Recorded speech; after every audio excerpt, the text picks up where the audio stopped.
Organissima, New York. Your exotic skin, hair, and beauty source, and your one-stop shop for all your natural and organic skin and hair care, featuring authentic organic Moroccan oil and prickly pear seed oil and much more. Bringing you only the best, straight from the source and proudly produced in the USA. So what are you waiting for? Shop today. Organissima, New York. Your beauty is our duty. What's up, party people? This is Kwame, and you are rocking with Chatters That Matter right here. Keep it locked. All right, peace. This is Rick Aaron, and you're watching Chatters That Matter with Dr. Cheryl Bryant Bruce and Hurricane. Keep it locked.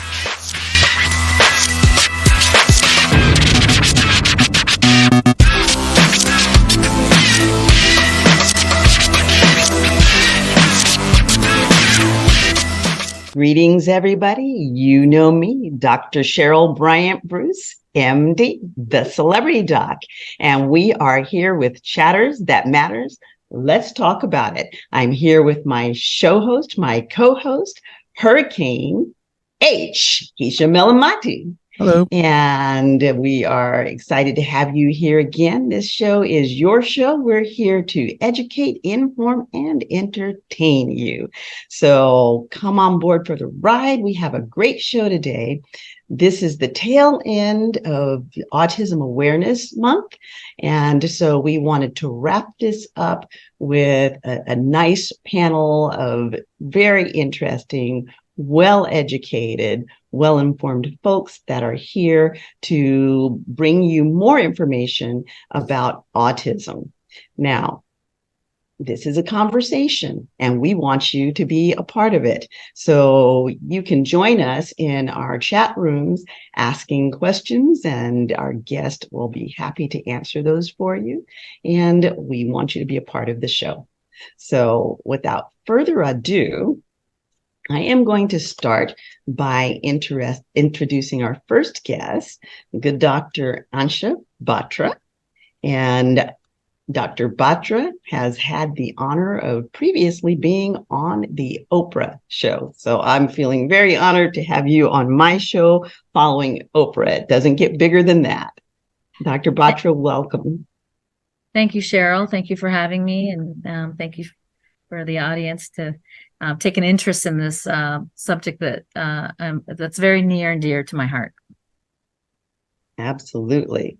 We also have with us another doctor, Dr. Lamar Hardwick. Dr. Batra is a medical doctor, and Dr. Lamar Hardwick is a doctor of divinity. Dr. Hardwick is known as the Autism Pastor. Welcome, Dr. Hardwick. Well, thank you for having me. And then we also have the good Dr. Lorraine Jones, who is a PhD. And Dr. Lorraine will be talking to us about the interactive metronome and explaining to us how that is used for children and even adults with autism. And we'll talk about what all of that means. So, Dr. Lorraine, also welcome to Chatters That Matter. Thank you so much. I am happy to and excited to be here to share some wonderful information and be part of this incredible opportunity. Okay, perfect. So let's just jump right in. I would like to know how each of you got into the field of working with autism. And while you're telling us, I want to know if each of you has had a direct involvement, as in a family member, or if you yourself may have been on the autism spectrum. I caveat that with saying, as I've said all month long, that I don't think that there's a person on the planet who isn't on the spectrum. It is a spectrum. So talk to us about how that has impacted you. Let's start with Dr. Batra. Thank you. As you mentioned, Cheryl, I'm Anshu Batra. I'm a developmental pediatrician in West Los Angeles. And I started my journey into autism actually through initially it really was as a pediatrician. I grew up in Michigan, Ann Arbor, Michigan. I always knew I wanted to be a pediatrician, went to med school there, and found my life partner there. And we made our way to Chapel Hill, North Carolina to do our training, mine in pediatrics and his in critical care medicine. And I had always thought that I was going to be, I'd always wanted to be a small town pediatrician. I like growing my roots and being part of communities and being part of families. I mean, that's the heart and soul of being a pediatrician, is being an integral part of families and children and communities. And, right. And I just I thought that's what I would be doing. And then as life has it, God laughs when you make plans. Doesn't he though? He 100%. So I had my first two kids. I have three boys. My first two kids in Chapel Hill, North Carolina, and then my husband got recruited to UCLA in Los Angeles. So we came here kicking and screaming because I wanted to stay in a small town. LA was not a small town at that time. But soon after we moved here, we started recognizing that my second son was not developing appropriately. And we got him evaluated. And I have to tell you, I thought I was blindsided. He was diagnosed with autism. And I'm a pediatrician. And okay. And I think that it really. So what was it exactly that you were seeing at that time that triggered you to feel like he wasn't developing correctly? Right. He wasn't talking. He wasn't relating. He wasn't making eye contact. He would be like he would look right straight through me. He would not interact much. He would play very repetitively with things, not very, again, I had an older son and, 2-3 years older than him. And so it was, and being a pediatrician, I knew it was atypical, but I was not expecting autism. At that time, it was, I think, the information about autism was not as readily available. And he was diagnosed with autism. I think that is what catapulted me into the journey of autism. And I think that what it did was it just changed the whole course of how I practice medicine, how I think. And I basically with the help of folks in Los Angeles, was able to find some help and go through a journey of therapies. And I think through that journey, it really made me realize how fortunate, how blessed we were as a family to have people who were guided us. And I think the 2 little letters behind our name helped. Doors. And I just knew how hard it was. And so I changed my whole practice focus. I went back to school. I got certified in developmental pediatrics. And now I serve as a developmental and behavioral pediatrician and serve families to help diagnose, evaluate, diagnose, manage children with special needs, including autism, and help the families, navigate and advocate for them. Can you imagine how difficult that must be for those families who have one of these children come crashing into their world and they don't have those 2 little letters behind their names, both in terms of understanding, but also in terms of negotiating the system, how difficult that has to be. Dr. Hardwick, can you speak to that? Now, you've got initials behind your name as well, but they're not actually in the medical field. So what was your journey like, and how did you get into the field? Yeah, so the short answer is I was a late diagnosed adult on the spectrum. I was 36 when I was diagnosed. I'll be 45 here in about a month. And so, that sort of started the trajectory of me.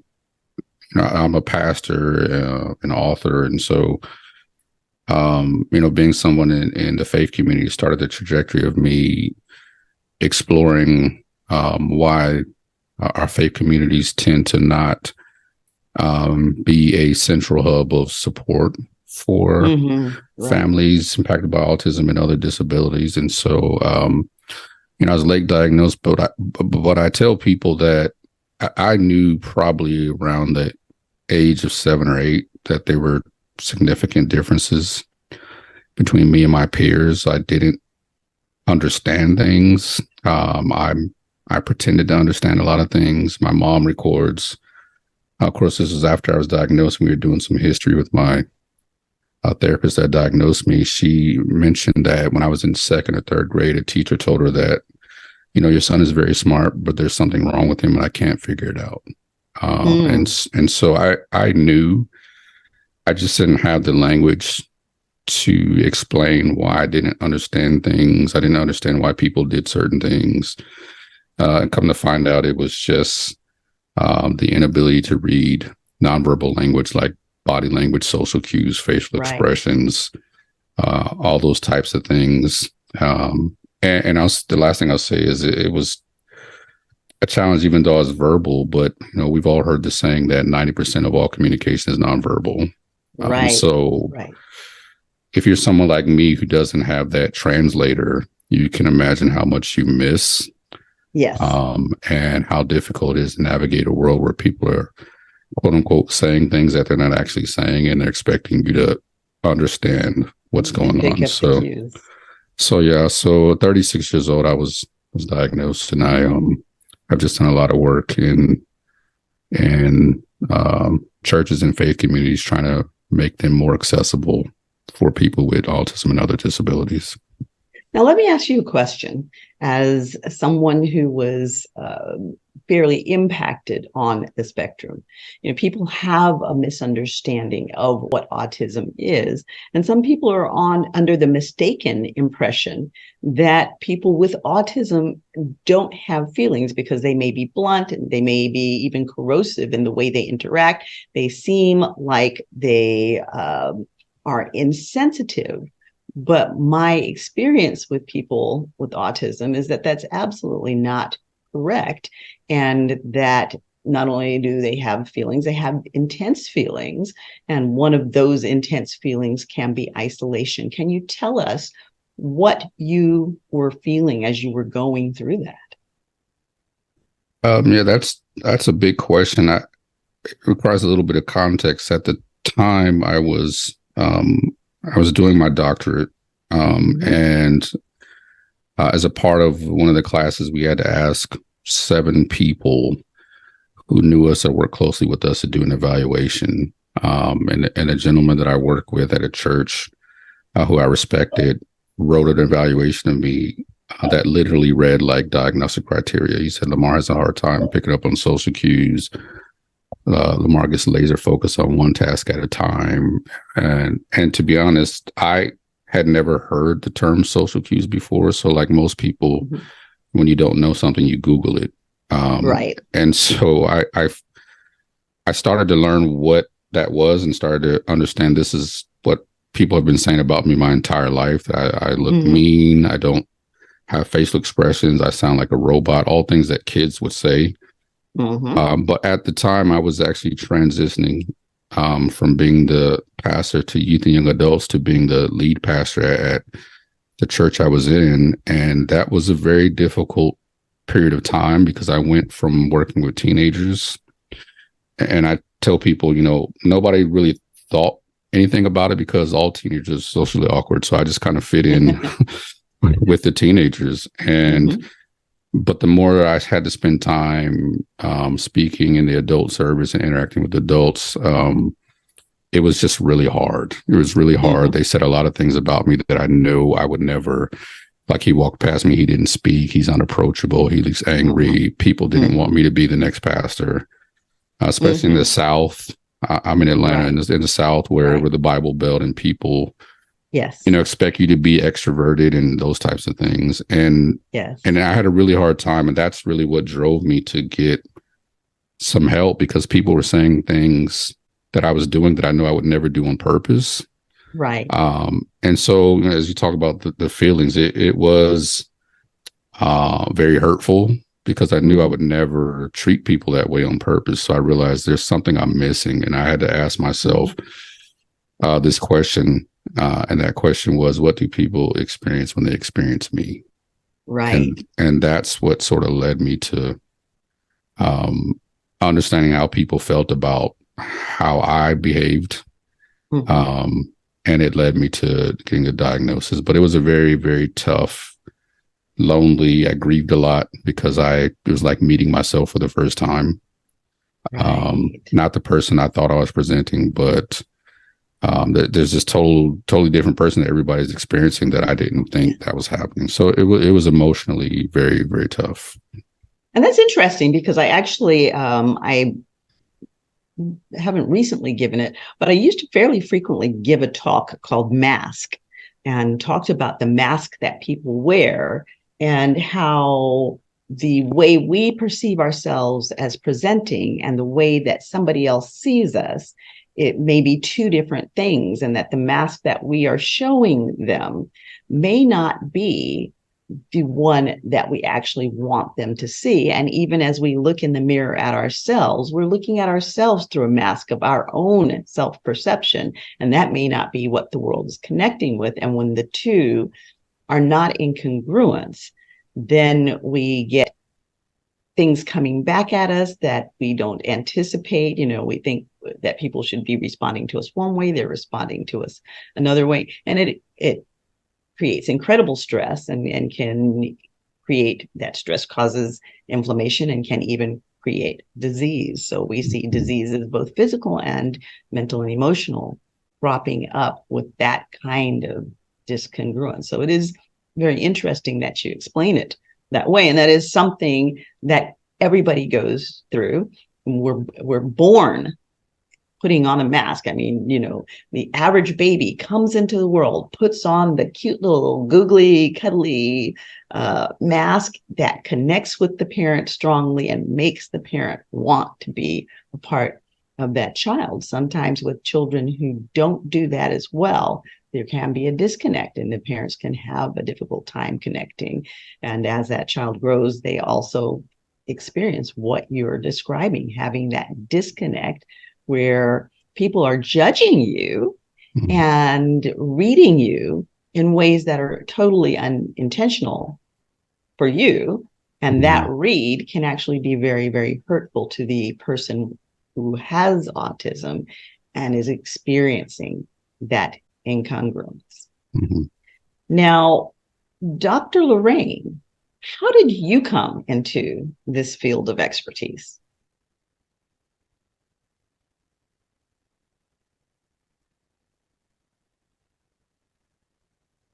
Doctor, you muted. There you go. Okay. Well, actually, my first job after I graduated with my bachelor's degree was sadly in a state institution up in Michigan in 1974. And I will tear up as I think about it. It was what encouraged me, inspired me to do whatever I could with my career to help parents and communities be able to support and engage and help individuals with autism and other developmental challenges to succeed and to make it. And that's what I've done for many years, and that's my passion. And I have worked I started working at the institution, then I worked in a school district that nearby the institution, because parents sued the state of Michigan and said, no, our kids can't live in an institution, you're not providing good education. So they were bussed out, and I was hired to help develop a comprehensive curriculum to train the staff. And I'd only been there 2 years, but I was considered an expert, and developed a comprehensive curriculum to show that people who were living in institutions, children, could learn and they could be very successful. And teachers could gain the skills to teach. And it was a wonderful experience. And then when I left Michigan, I eventually moved to Massachusetts and down to Florida. And my first job in Florida was at the University of South Florida in the TALK program, which is training for acquisition of language in kids. And as a speech language pathologist and an educator and eventually a behavior analyst, I was thrilled. Kids were coming in, they were nonverbal. They could say a sound. And we were able to work with them, and they would go from nonverbal to speaking in sentences in a matter of months. And that was an incredible program. And it was with that program that I said, okay, I can get kids talking. I know how to get them learn how they learn, because you have to design for them. And then it was soon after I left the University of South Florida, and I went into private practice, I began working with a lot of children with autism and continued to work with. And one of the things that was challenging was there was not a lot available out there that would help with how they learned. And I happened to read something about interactive metronome. And I thought, oh my gosh, this is amazing. This is just what's needed. And I called the company and I said, I want, they said, oh, they were over in Orlando then. I said, the salesmen are coming over. They could come and share with you interactive metronome. And so they came over, and one of the salesmen started telling me about what the product could do. And I went on and I said, oh my goodness, if it can do this, then this is the impact it's going to have on people with autism and with other developmental challenges. And that salesman is now the CEO of the company. And he said, you helped us so much figure out what this product could do. And what it does is and here's this box that I love, I've shared with so many families, that what it does, it helps through tempo, it helps improve coordination of motor skills, visual skills, and auditory skills. I had clients before they would look, who were on the spectrum, they would listen to me or look, but it was hard to do both. And I said, oh, let's try this. And then they loved it. They said, this is wonderful. And there's a wonderful story that I have, I think, about a lady who was diagnosed with autism. And I met her mom when she was, and Ann Millen was the mom. And her daughter was born in the early 1970s. And I thought, and look what this mom has accomplished. Her daughter never went to institutions. She found a way. I said, she's the parent that I know that other parents can do, because her daughter was nonverbal and severe sensory issues and just so many challenges. And her mom found a way. And then I asked her mom to write a book called Autism, Believe in the Future, to empower parents. My whole purpose has been to empower communities, but also parents, because when I started in the field, parents can't do this. We have to put them in special learning centers. No, we don't. Parents and communities can provide what is needed. And one of the most important instruments has been interactive metronome, because with this, it is a timing. And the behavior analyst in me likes the fact that it measures everything. It counts. It tells you how well somebody's doing. And they would do interactive metronome, and it would be incredible what I would see the next week or so. Or parents would send me these notices and say, oh, look, he can do this now. And it's wonderful. So exactly how does interactive metronome work? Well, interactive metronome is a program that provides auditory, and with some of the games they have now, like Brain Beat, and it provides, and these programs now have visuals where if a child, they have to look and follow, and they have to clap to a tempo. And if they're too fast, you get a certain beat, or they're too slow, you get a certain sound in the respective ear. Too slow, too fast. Also, that was initially what we had. And then later they developed games so that if you clapped, then that soccer ball would go in the proper area so that you could score, it would go. Right. And then you could make a sandwich. That was the one that kids loved. You would clap, and something would fall on that bread, and something else would fall on that bread, and would move across the table, and you had this wonderful big sandwich at the end, and the kids loved that. So that was how it worked. And it would only have to be generally 15, 20 minutes a day. And then you would see incredible gains. Like teachers would say, oh, wow, their attention is so much better.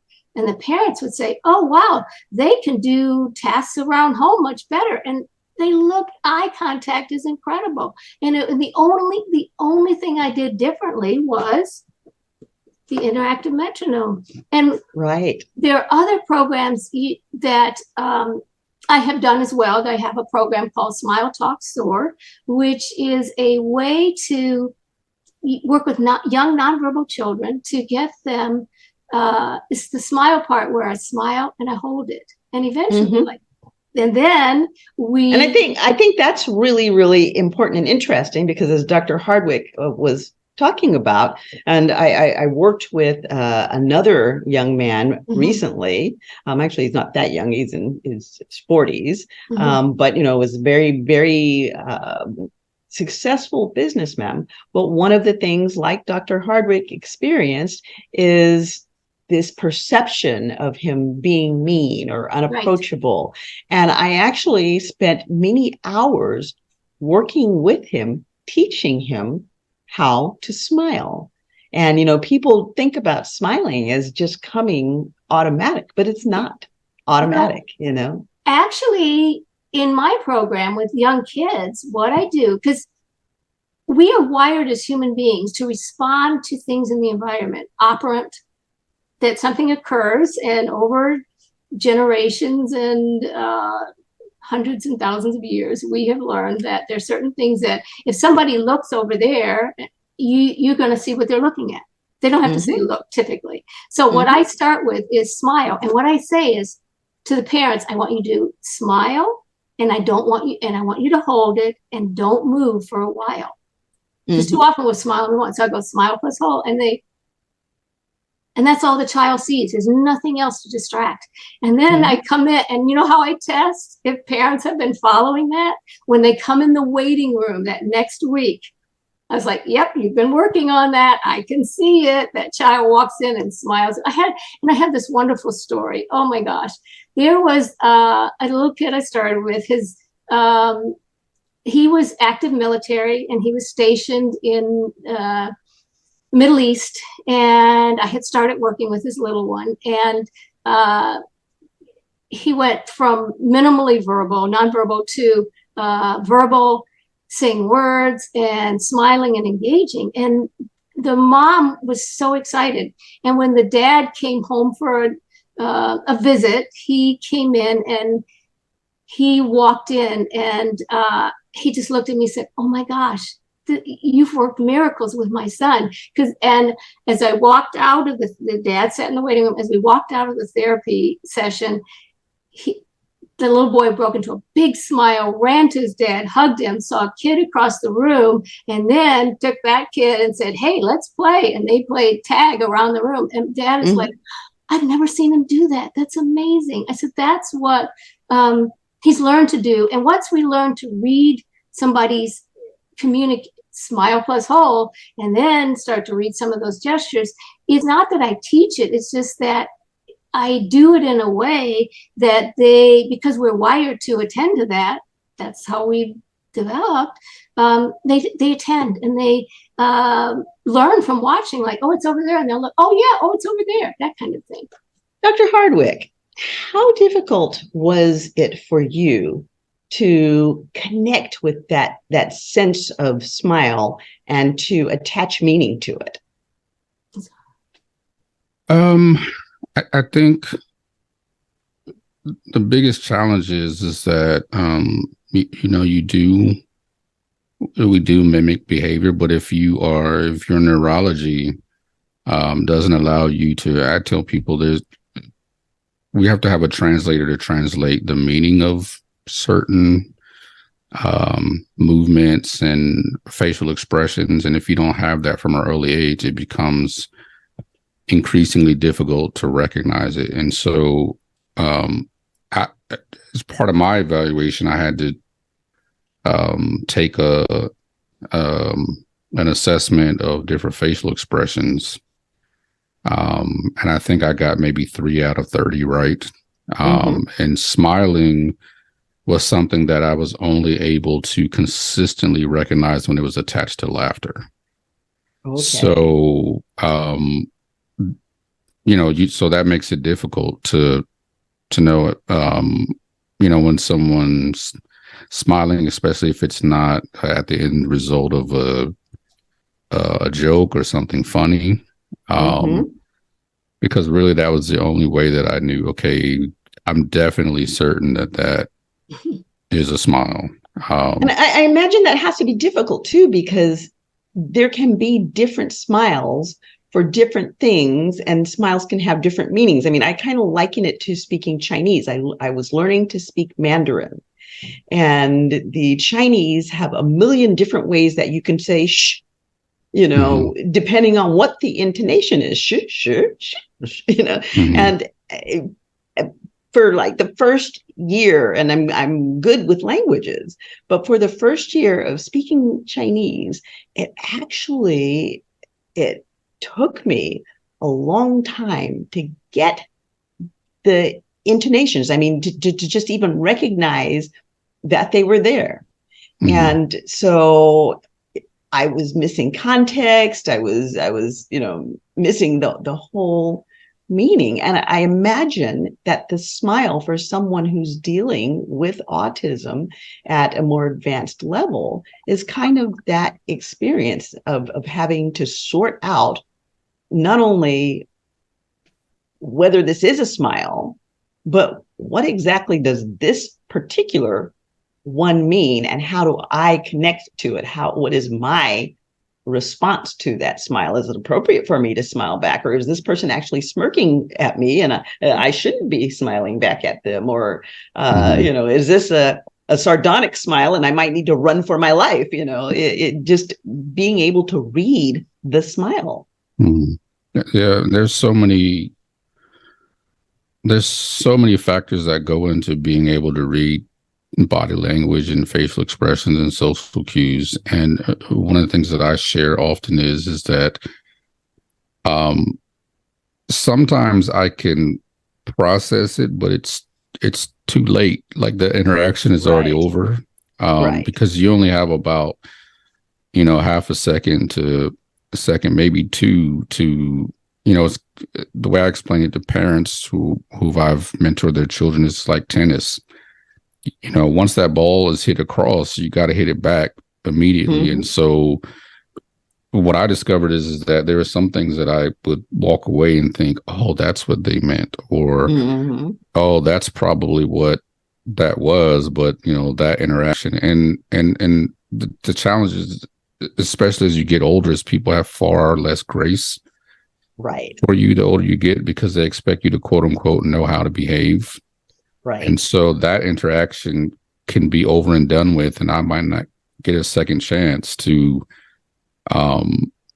make a first impression, so to speak, because people have formed their opinion about whether or not I'm socially aloof, or generally it's people just categorize me as angry or unapproachable. And so, yeah, it's far more complicated. Sometimes I think that we make it out to be. It's not simply just a smile. It's the context. It's the timing. It's, what was it attached to? Like you said, there's the voice intonation is something that I have struggled with. Sarcasm is something that I don't get because it's dependent on physical, it's like physical comedy. Their body has to be a certain way. Their head has to tilt a certain way. And in the moment, I'm not able to process that quickly enough. And so oftentimes I answer rhetorical questions because I think they're real questions. Right. And, so there's just so many things that factor into it that, and I just ask people to just give grace and slow down and let people like myself process and be clear with your communication. It's okay to say, one of the things that tipped me off is that I started to realize how many times people had to tell me when they were joking. Right. And so I started to realize I'm not getting something because everyone's always having to tell me, that was a joke, right? Which meant I wasn't processing something. And so, but I tell people it's okay to say that because chances are I'm probably not going to get it. So it's okay to just be clear about what your intentions were in that interaction. Right, right. Now, Dr. Batra, you're a developmental pediatrician now.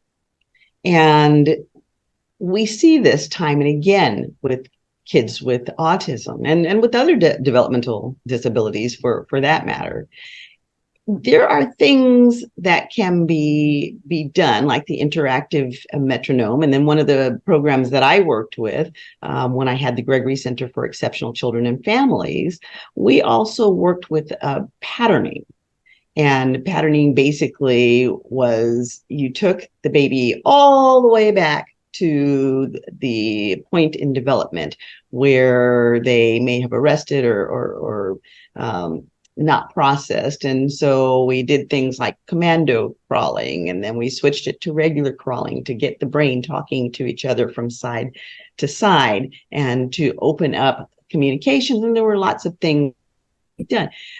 Also had drum therapy. It was actually a dance class for children with disabilities so that they could participate in, and other kids from the community participated in the class as well. And it initially started out as just a basic dance class for the kids, but we had drummers that would come in. And very quickly, we realized that because of the rhythms of the drums and the sequences and the patterns, we could control the experiences of the children. We could bring them up, we could bring them down. With children with all sorts of different disabilities, but in particular, we did find that with children with autism that we could work around, and we had to be careful how we worked around because with autism, and depending on how intense it is, you can get overstim. And so, our drummers were very keen at watching the children and got to know the children. So they would know when to bring those drums back, to bring the child back into their calm place. And they knew when to take them up, to pull them out. And so we were able to see some children who were not verbal become verbal. We were able to see some children who were not interactive become interactive with other kids around this musical experiences of the drums, which is very, very primal. What are some of the other things that we can do with these kids developmentally, and not just with kids, but with adults? Because like Dr. Hardwick, some people do not get diagnosed until much later in life, and they're kind of stumbling and bumbling around trying to figure out, why don't I fit in? Or why can't I make this work? Why am I not? What am I missing here? So what sorts of things can people do that can enhance their experience, both from the point of view of a person with autism or the point of view of someone supporting a person with autism? And that means whether that's someone in your family or it's someone on your job. Wow, that is a very good, great question, actually, that I think everyone asks. I don't think we have enough time to talk about all the things. To be honest, we would need days, to be honest. And Right, I right. can't even tell you how amazing it is for me to hear all three of you and your experiences of, interactions or therapies or that you've used that you found to be helpful, because like my brain is just going, because I'm thinking about in terms of like how the neural networks what gets connected and fired, and I know development. I know how babies develop into functioning children and adults, and what you described in terms of the motor patterning, or taking the child back to wherever their development got derailed, right? And helping them kind of move along and recapitulate, right? Those patterns, whatever it is, and helping them get move along. That's actually one of the key things. Even though, to be honest, that's not how people are thinking, but that's actually what needs to be done. Right. We don't have enough evidence-based research being done in this area, which actually needs to be done to allow more and more people to do this, and third-party payers to pay for it. But so what are some things to do? So I think you hit the nail on the head in terms of we have to go back to early stages of development, knowing that the sensory motor system is really one of the key areas. That's the foundation of the brain. That's how the brain communicates initially, and then neurons, these wires in our brain that then go on to then communicate with other wires to then develop skills happen. But it really starts from that basement of the brain, which is our sensory system and our motor system that communicates. And the way it happens early on in the first year of life is through these motor patterns that happen. Right? And so there's no coincidence why children start talking after they get up off the ground and start walking. There's no coincidence. Right. In my world, we say that language is the latecomer in development. What needs to happen first is you need to have a very solid, integrated brain and body system that has gone through motor patterns for 12 months. And all of those patterns start from, actually they start from in utero, when the baby is in mommy's, in tummy, all the movement patterns that are happening, in utero, and then the baby coming out as a newborn on day of life 0, and then developing their, the head and neck strength to then be able to roll and then sit up and then crawl on all fours and then get up and creep and then start walking. All of those motor patterns are critical to allow the brain to start connecting, as you said, from both sides of the brain, to then allow then the speech and language to develop. So that needs to happen. And so what I do as a developmental and behavioral pediatrician is, I sort of look at the child from a developmental standpoint and see, where is the child developmentally compared to other children their age. And I look at really more at strengths and challenges as opposed to diagnoses. I mean, diagnoses, I think, are important for certain things, but they don't describe the child, and they're not who the child is. Exactly. And that's what I spend a lot of time telling parents and explaining to parents, that the label isn't who your child is. The label is just a way to describe behaviors and describe the development. Let's talk about what we need to do. Right. And so early on, I would say majority of our kids, even though the standards of care for autism are speech and language therapy and applied behavioral analysis, early on, they very often need physical therapy and occupational therapy to help, again, create those neural networks, those connections in the brain from both sides to allow then the body to then also move and develop. And so very often those therapies are important early on in terms of physical therapy, sensory integrative occupational therapy, and then speech therapy. So all those are the therapies that are important. But I tell parents early on, I said, get your child moving. Let's get your child moving.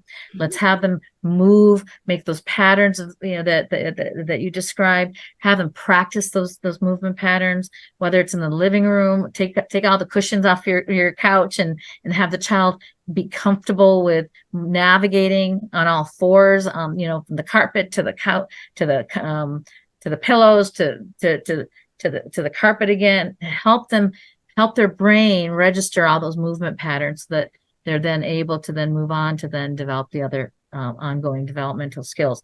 And so I get my kids early on very often involved in music programs and as you said, rhythm and music. And there's a reason you were mentioning about the rhythm and the drummer and I saw the big smile. Oh, I was just like my brain was on fire because what we know is that music is one of the key tools that we have that actually activates all parts of the brain. And we know that through brain research, the neurology of music. We know that not only there's a music center in our brain, but music activates all parts of our brain, from the higher sort of thinking part of our brain, as well as our subcortical or our cerebellum and midbrain, the real primitive parts of our brain. And so music is a key way to activate and engage the different parts of the brain. So I love getting music and movement involved in with these kids. And it's interesting. There's actually a therapy called neurologic music therapy, NMT. I don't know if you, right. A lot of people are not aware of it. I certainly wasn't until years ago when I found out more about it actually through a colleague of mine who does music therapy, and she told me about neurologic music therapy, and I'm like, what is that? And anytime, again, with autism, listen, there unfortunately is no real standards of care in terms of interventions and really what the roadmap is for treatment of autism, because there's not one autism. There's many. I was going to say, I would think with autism, it really is, it has to be kind of individualized because we are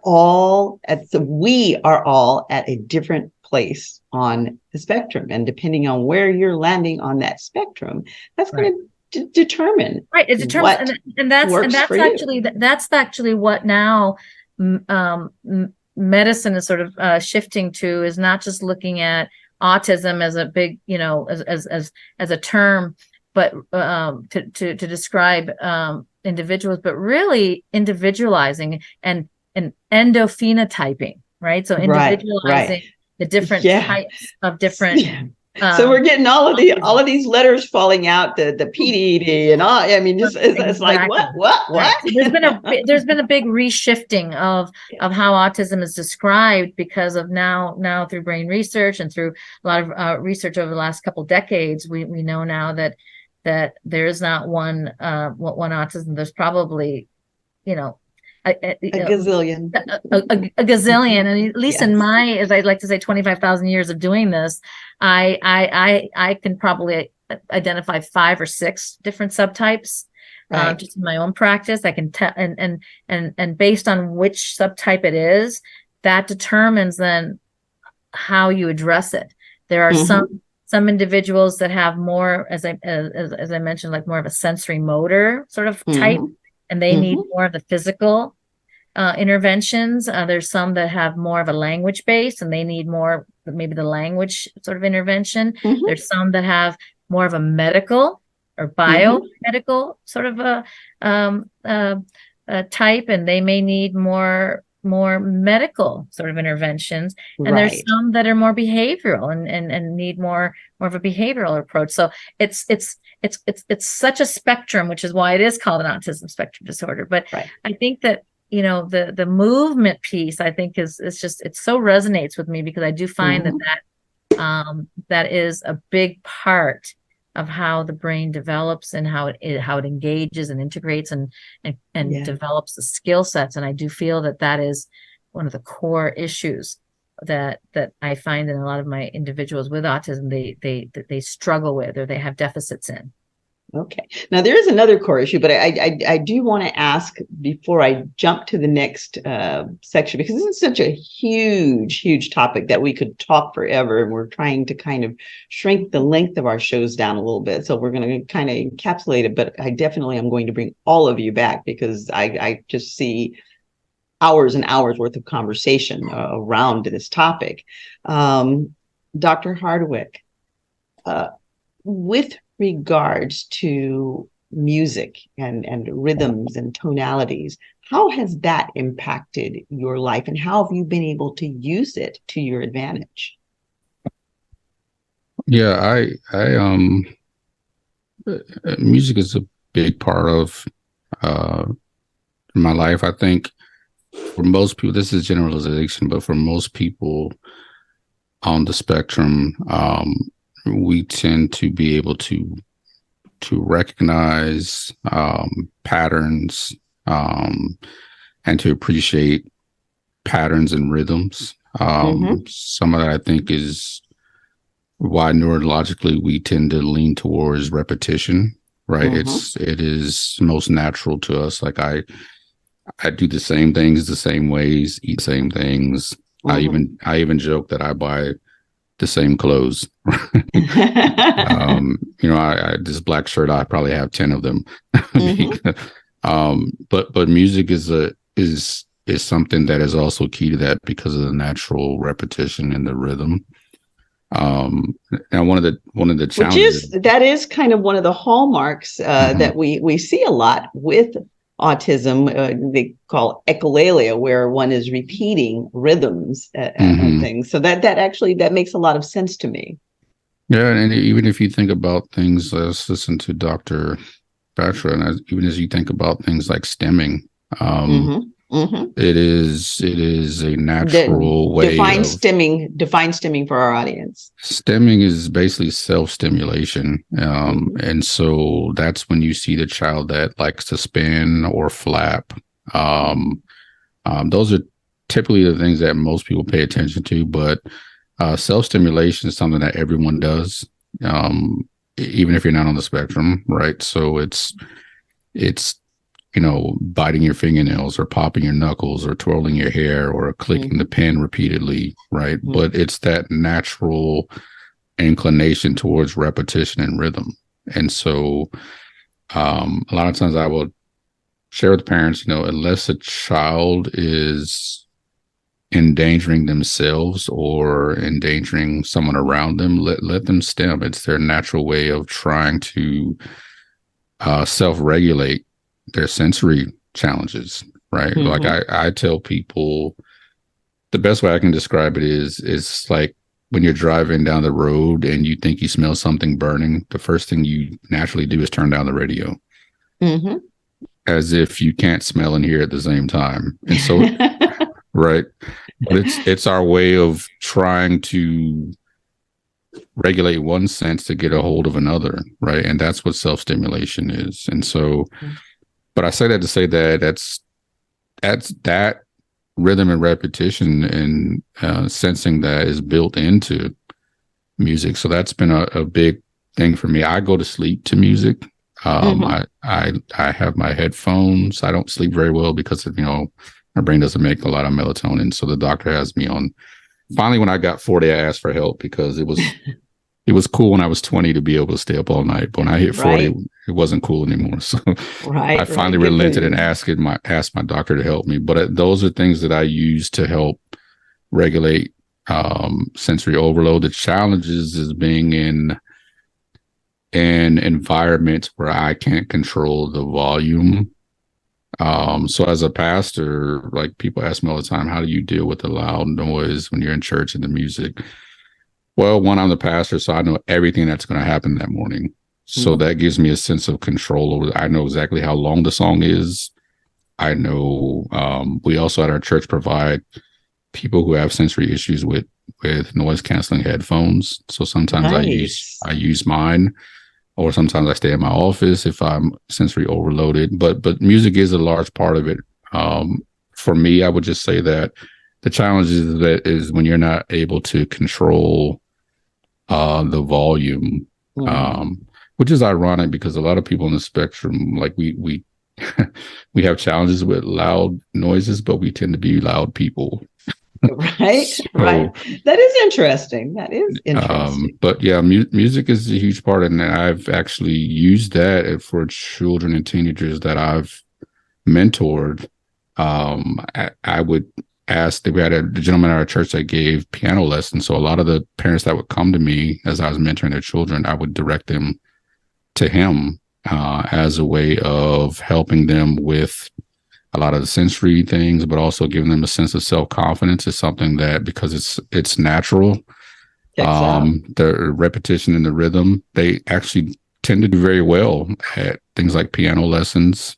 But it also gives them the sense of confidence that it's something that they can succeed at. So it's all that works together, and it's worked for me. And it was a part of my therapy. I didn't just get diagnosed. I spent over 2 years with a therapist that diagnosed me to help me to unravel a lot of things, because I was 36. I was, full grown and married and had a career and kids. And so I had to figure out ways to try to navigate life. And so part of what I did with her also included, using music and rhythm and repetition as well. Yeah. Wonderful. Now, Dr. Lorraine. Yes. I saw you over here engaging, and don't feel like you have to do that. This is a conversation. You can jump in. So okay, what that hand was waving. What was it that you wanted to tell us? What is so exciting about interactive metronome is it is a easy to use, starting with young children up to I have individuals in their 50s and doing interactive metronome, and what it can do is help that visual and auditory system sync, so they can process information, and it decreases what I've seen is decrease in stress and more comfort, and the ability to process different types of information simultaneously, because the system, auditory, visual, and motor, and the motor are all in sync, and we can measure it, so we know. And then, in fact, my clients will say to me, it's going well. I have a guy who's in college, and he does interactive metronome. He's done it for years, and when he needs it, he said, I'm going to start it again, and I'll do it for a few days. But they recognize when they need it, and then it gets them back to where they are comfortable, and puts them back on track, gets them in sync. Really back on track, and they love it. And that's what I like, that it can go home with them. They can easily do it, and it's only 15 or 20 minutes a day. But the actual changes the change is so powerful for them, and they're like, "This is amazing! It's helping me do everything. It's easier. Everything is easier." And especially a lot for the social aspect, because when you're trying to engage with people, you're going to see body movement, you're going to hear things, and process lots of information simultaneously. And they say it has helped, the interactive metronome helps that tremendously. And it's easy to do. Perfect. Yes. Now, I'm going to throw one more thing out there on the table, and we're not going to dive real deep into this because, again, I'm trying to control time, because this show typically, because we have these great conversations, we've been running into 2 and 3 hour shows. So we're trying to cull that down. And, like I said, we're definitely going to bring it back. But there is one area that I would like to at least superficially delve in, and we can come back to it. at a later date, because I think that it is an area that is very important in the management of autism, and that is diet. And I remember back in the olden days when people still rode dinosaurs, there was conversation. I went to the DAN conferences, and there was always the conversation around the diet. And at that time, I was working with a Dr. Theoharides. And one of the things that we were proposing was the leaky brain, the leaky blood-brain barrier, and how diet impacted that. And we were really pretty much laughed out of the room.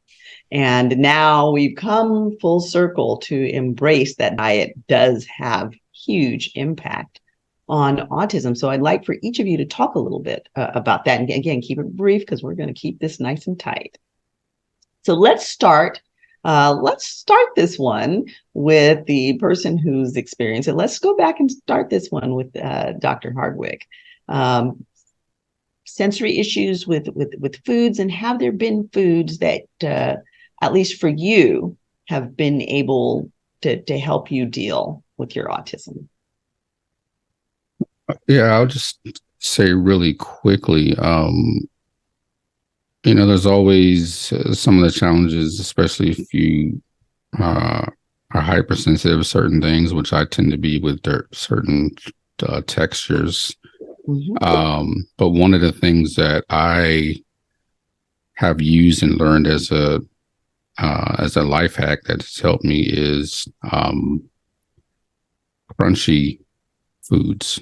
Tend to help me. So, like, for example, if I know that I'm going out to some kind of gathering, or if I'm going somewhere with my wife and there's going to be a lot of sensory input, I tend to pack my pocket full of hard candy that I can crunch. But while I crunch, I count. And so it sort of is like a sensory hack. That makes so much sense. Chewing gum as well, because of the rhythm and the repetition, I can focus on that input. So it's like the metronome, right? It's being able to do two things at once. But as far as food, I'll just say, keep it brief. I think hard candies, crunchy things, things like pretzels, things that I could easily pop, not necessarily because I'm hungry, but because it helps me with sensory input to manage when things get overwhelming. So I'll tend to pack my pockets full of hard candy, gum, mm-hmm. crunchy things. Those things tend to be very helpful. And for the parents out there who have a child who is sensory aversive, it is a little bit counterintuitive because they respond to the loud noises and cracks and pops and things like that can drive them crazy. But as Dr. Hardwick said, if they have that crunchy thing of their own, they can put in their own sensory input to override that. So that even if your child is sensory aversive, that may be something that you may want to try. Thank you very much for that tip, Dr. Hardwick. Dr. Batra, talk to us about this sensory type of thing and how diet plays in with that. Because, people have just all out battles over a kitchen table. And my daughter was on the spectrum, and we used to go to war over certain foods. And it wasn't until spaghetti with stewed tomatoes in it was one of them. And it wasn't until she was actually an adult that she was able to tell me what that was about, because I was thinking it was just a taste thing. And one of the rules in our house was you didn't have to like a food, but you had to at least taste it, have one spoonful of that food to develop your palate. And that was one thing she could never get past, and it was always going to be a battle. And she was able to explain that later, that it wasn't a taste thing for her at all. It was a textural thing. And she still to this day can't do the stewed tomatoes. Wow. Okay. So there's two separate things here regarding the gut that I'd like to bring up. And one is I think Dr. Cheryl, you were mentioning I think initially the gut and the leaky gut sort of issues, right? And what we do know is that individuals with on the spectrum for autism tend to have a higher incidence of gastrointestinal issues, whether it's constipation, diarrhea, bloating, a variety of different sort of stomach issues, right? And we don't know why. There are some theories, and we do know that there's a subset. Again, these are all the subsets, right? Subtypes of autism. That there are a subset of individuals on the spectrum who probably are affected quite a bit by dietary issues, and specifically foods that are more inflammatory. Right. That create more inflammation in the gut.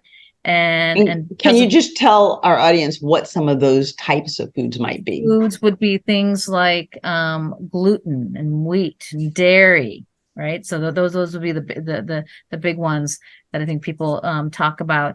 But the thought is that in certain individuals, they are more susceptible to having more inflammation in their gut because of the types of foods that they're consuming, and the inflammation then causes the stomach lining to then become a little bit less impermeable, right? So it opens it up to then allow bacteria and things to escape the gut and go into the blood system, and which then will eventually go into the brain system, right? And so the thought is that's what the leaky gut sort of association is thought about.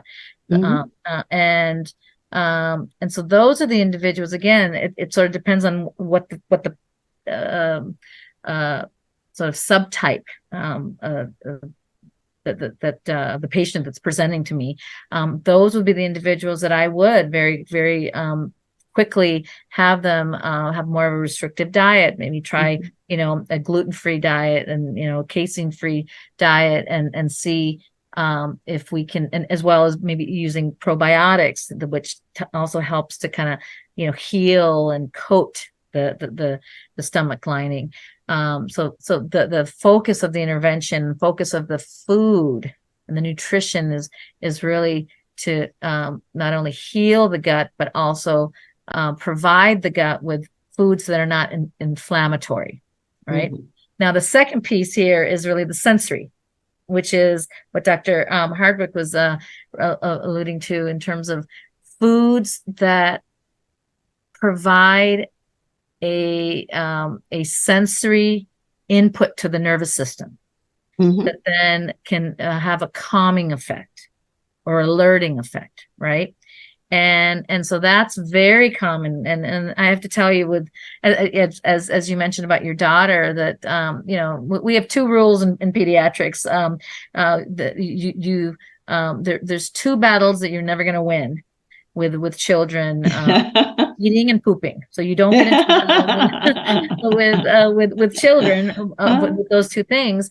And so with the eating, it's really tricky because very often kids with who are on the spectrum, they very often have sensory issues. They often are very picky eaters, and mealtime and feeding the child becomes such an issue. I mean, it just takes over the whole peace and harmony of family. And so in terms of the sensory piece, you have to remember the tongue has loads of sensory receptors that allow us to taste and feel. Our nose plays a big role in terms of eating, in terms of smelling, right? Right. And our touch also plays a big role.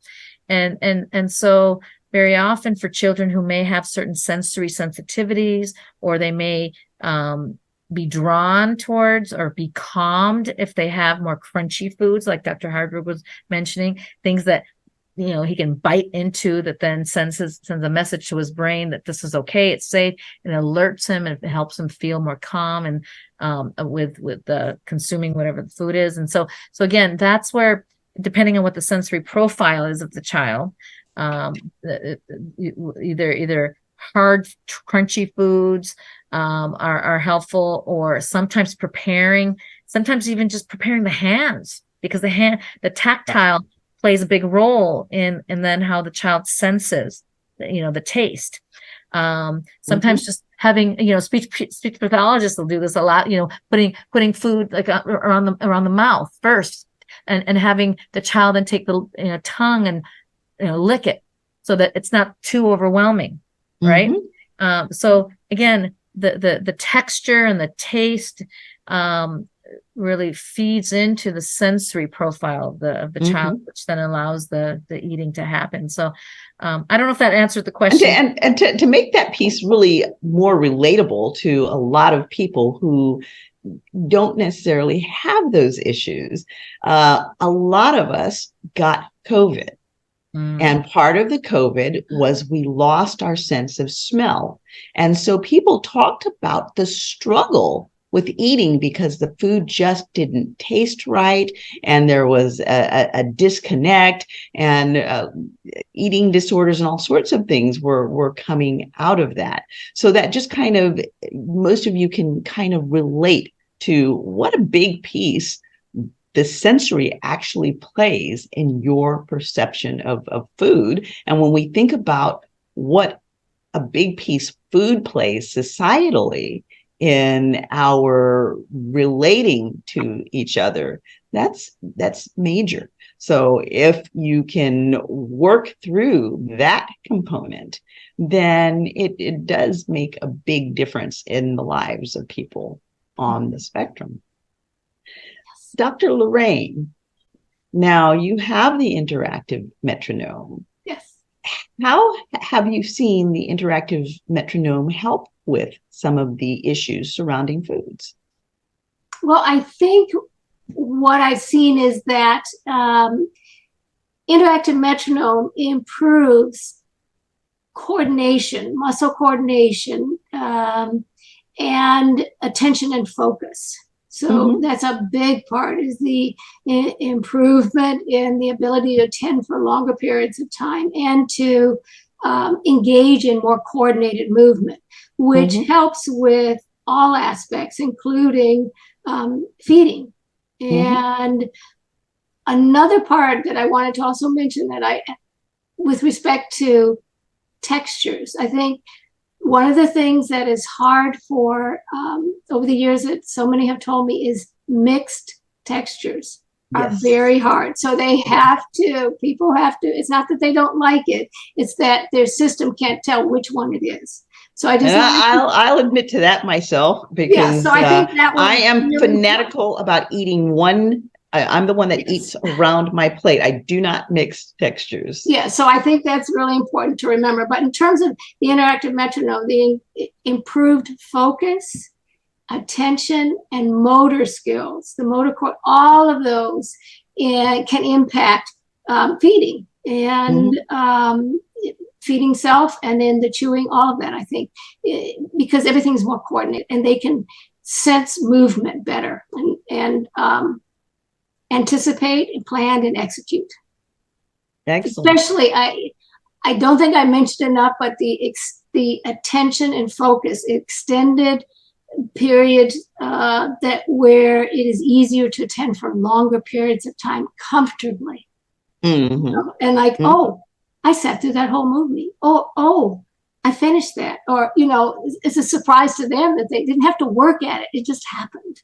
Right. And it's a wonderful impact of interactive metronome. So right. Now, I want to get the lay voice in the room. And I know my co-host, he's been really, really quiet. So he has been absorbing all of this and taking it in. So I know that his head is just reeling with questions. So do you want to throw out a couple of those questions as we're kind of wrapping the show up, because I know that you always have some good ones. I do, but they will probably require a lot of time. but so a couple of things. I mean, first of all, thank you. It's been I'm just really absorbing, and as you said, I love it and I enjoy it, and I'm the least, I guess, clinically inclined with the language and the expertise here. However, I do. I mean, from just a general public, if you want to speak it that way, right? This sensitivity issue about autism, inclusion, and tolerance, I think, because, listening to Dr. Hardwick, just the ability when someone is not identifying that you have the autism, right? Or not able to notice that you are different, you have something that is different about you, and react to you in a way that is abrasive or not as fun, right? That challenges me. And I think, I don't know if there's enough awareness to educate people, but when you're talking to someone, they might have something that is causing whatever it is, and if it is autism, it is autism. But you don't know that. For the most part, I encounter someone on a day-to-day basis, and if I don't know that they have autism, or I'm not even aware what it looks like or how it feels like and what the reaction will be, I'm probably gonna be like, "What's wrong with you?" Right? And then now I'm gonna be really bad, rude, whatever the case may be. We need to do some more work about. Not you, Hurricane. I don't think you have a rude bone in your body. No, I'm not talking about me. I'm just giving an example as when you have people that don't know that, when you talk, that the idea is you have to be sensitive to people regardless, right? And, understand that just because you have a perception of what a reaction or interaction should be, doesn't mean that everybody's going to be the same. And you have to be like, when you see something that may not be in your, template as the regular format, on a normal, what is normal? That's a big question, right?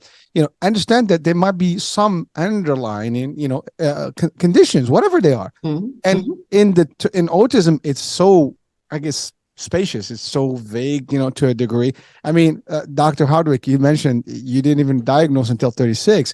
Now, all these years, you had to interact with people all the time. And to your point, people are going to be like, and I didn't want to ask you this question, but I'm sure there will be some rude, experiences that you've had that were not really as fun. And, probably it's a struggle, because I've had actually different shows about this. And most of the things that were in common, that people, when they were younger, they were really faced with adversity and just, challenges. Bullying is the biggest one. People are just not nice, to others. Unfortunately, we're supposed to be nicer, but that's not the case.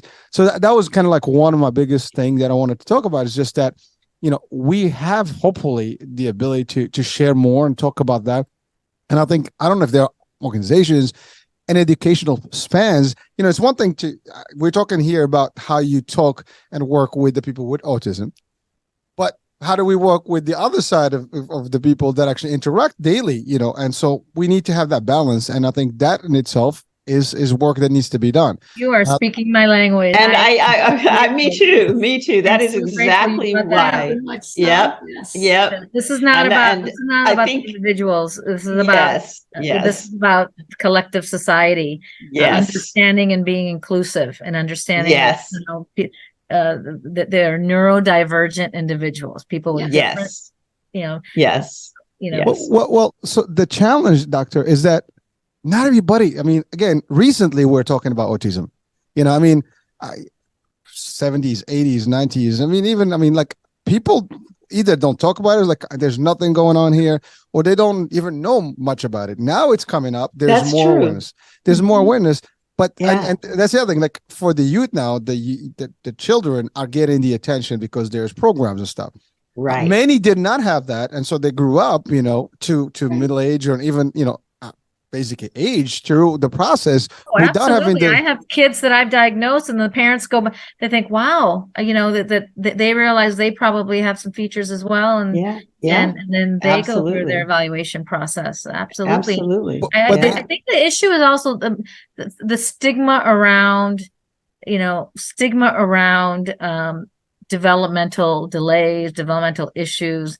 Going back to what we were talking about, mental health, right? Mm-hmm. think it's the whole stigma around it back in the 60s and 70s. And, I think there was a certain idea about, individuals with autism and related disorders, that they were quite impacted and lower functioning and needed to be, as Lorraine mentioned, most of them ended up being institutionalized, and the successful ones weren't, and that's how you base success. Yes, whether they were institutionalized or not, and I think since the rise of autism in the 90s and 2000s, I think really brought on a campaign of awareness, social awareness, and of early signs, and I think now we have a whole generation of individuals who started as young and young children with autism, now are grown up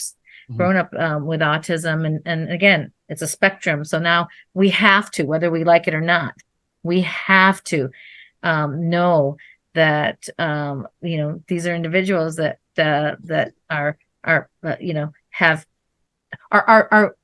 our goal should be, our focus should be not the label, but how do we bring out and identify and equip individuals with on the spectrum with skills that are meaningful, purposeful, inclusive, and that's really what our focus now is shifting more towards. Not only I think clinically, but also from a governmental standpoint. I think we're realizing we need to.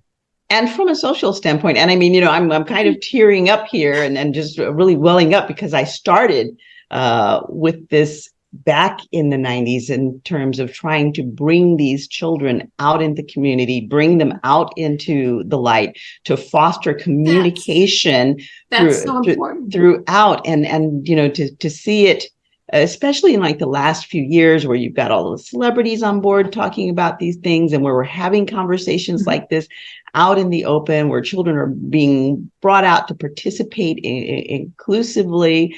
It really warms my heart to see how far we've come. We have so much farther to go with understanding these things, and frankly, with just understanding each other, because we're quick to judge. Yes. And yet, as I said, we're all on the spectrum somewhere, and we need to just leave judge at the doorstep.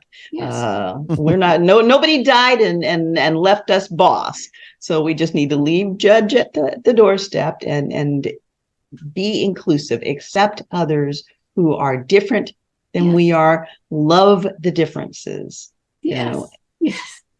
Yes. I do have one comment that I think that there are so many in the community organizations and groups, YMCA, preschools, and the children there that I have seen when I've gone to inclusive preschools and YMCA, all of that, they feel so happy to engage with people who are different, and they know who are challenging, have challenges. And I think of my 3 children and how excited they were when they would work at the YMCA and work with the special needs kids, to help them in the gymnastics program.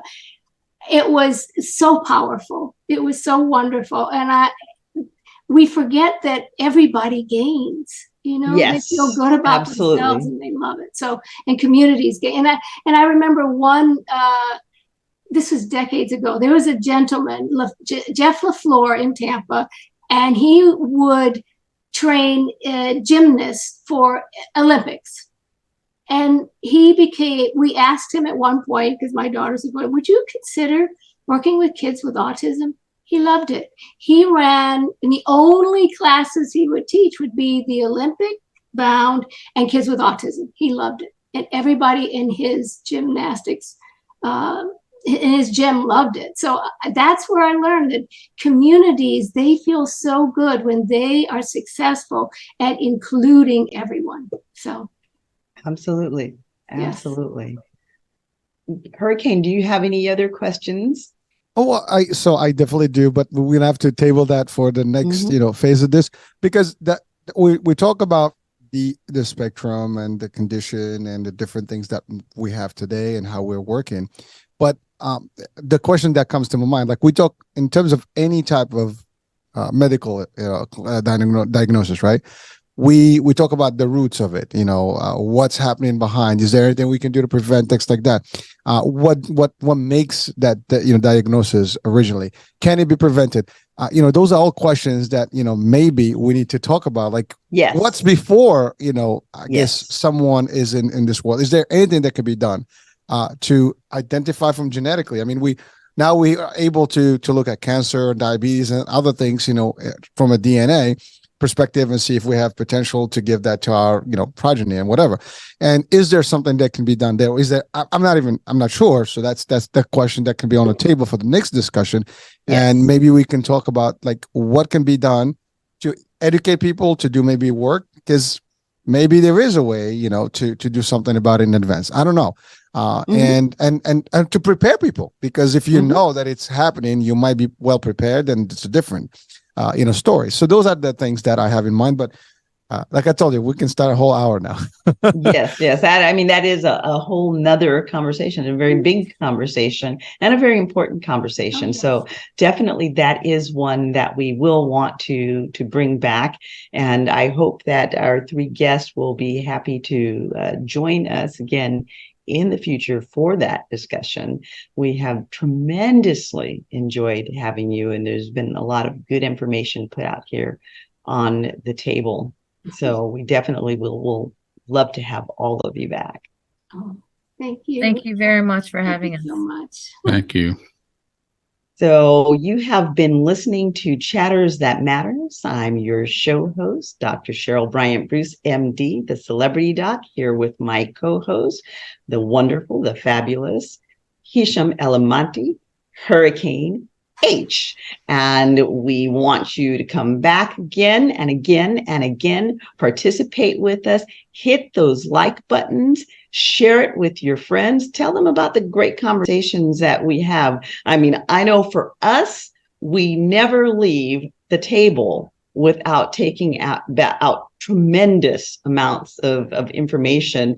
And I think that Hurricane and I probably benefit from these conversations more than anybody else, because we leave feeling pretty smart, because we're just getting our brains absolutely loaded with good stuff. And so we love having you all. We love sharing all of this with you, our listening audience. We want you to participate. We want this to be more and more and more your show. So be sure to come back and join us again. Last but not least, if each of you can tell us how we can reach you, if people have further questions for you or want to hear more about the programs that you're working with. Let's start with Dr. Batra. Well, actually, let's start with Dr. Lorraine, since you're up front and center on the screen here, at least on mine. Okay. Well, I can be reached at the Interactive Metronome. They can reach me there. And the email, actually, I should probably have you go to the... Dr. Lorraine, if you can send it to us. Yeah, that's what I want. I'm trying to get which one would be best. Yeah, we will actually post it to the website and post the information so that people will be able to reach you. Yep. And Dr. Hardwick. Sure. Probably the best way is I have a website. It's autismpastor.com. And on that website, it'll connect you to all my social media, my YouTube, my books, the website to the church that I pastor. But if you're on Twitter, you can find me at Autism Pastor, and also on Instagram as well. But generally, if you just also Google Lamar Hardwick, there's plenty of stuff that will come up. So I'm not hard to find. Excellent. Excellent. And Dr. Batra, how do we reach you? You can reach me on email. My email is anshubatra@gmail.com. I'm pretty good with responding to emails. Perfect. Yeah. Perfect. So we will put all of that contact information on the site. And of course, remember that if you see one of our guests that you would like to reach out to and you don't find the information, you can always reach back to Hurricane and I, and we will make sure that you all make the connections. So again, thank you for joining us, and thank our audience for participating and joining with us in this interesting and informative experience. We hope that you've been entertained, and we hope you will come back often. We're here every week. These shows are perpetual once they've launched, and also they replay multiple times in multiple different locations. We're on pretty much all of the platforms, both the television platforms and the radio broadcasting platforms. So you can catch these shows if you missed something, if you want to hear it again. They're there for your enjoyment. Thanks, and come again. We love you. Have a great week. Everyone. Chatters that matters. Let's talk about it.